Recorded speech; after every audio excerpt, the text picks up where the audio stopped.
What other form of work, if we want to call prostitution work, big question mark, involves anything comparable to the intimate invasion involved in prostitution? I want folks to understand that there are no other industries that invade the body as such or target bodies, a marginalized and oppressed gender. There's no other exploitative industry that has the same amount or levels of bodily invasion. Right? I mentioned briefly PTSD. The psychological effects are uncomparable to anything else. But what we also find are high rates of things like vaginal prolapse, rectal prolapse, fisting, has gone inside the women's bodies and messed up a lot of organs. There are people that have the inability to conceive. I actually disagree. I mean, look, I'm a soldier's daughter, and my father was sent to multiple combat tours, and I was raised in a military culture where people that signed up to be a part of the military were sent literally to their deaths, exposed to horrific chemicals. I mean, my father died a few years ago from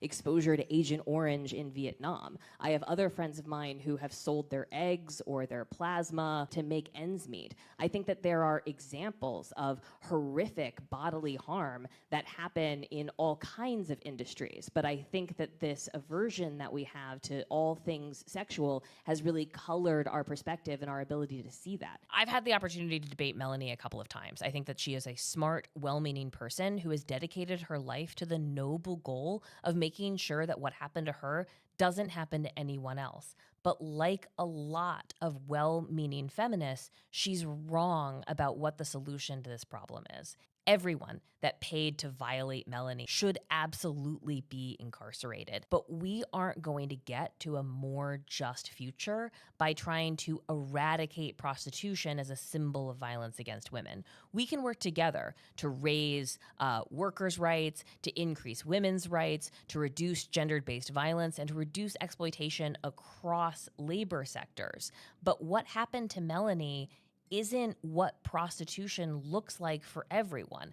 I've been doing this work for years. I don't know anyone who offers fisting. I don't know a single person who suffered from vaginal or renal prolapse. I know a lot of people who've broken their backs, right, trying to repair elevator shafts. I know a lot of people who have lost fingers working in slaughterhouses. We have a ton of examples of people doing dangerous, horrific work that hurts them body, mind, and soul. That is not unique to prostitution.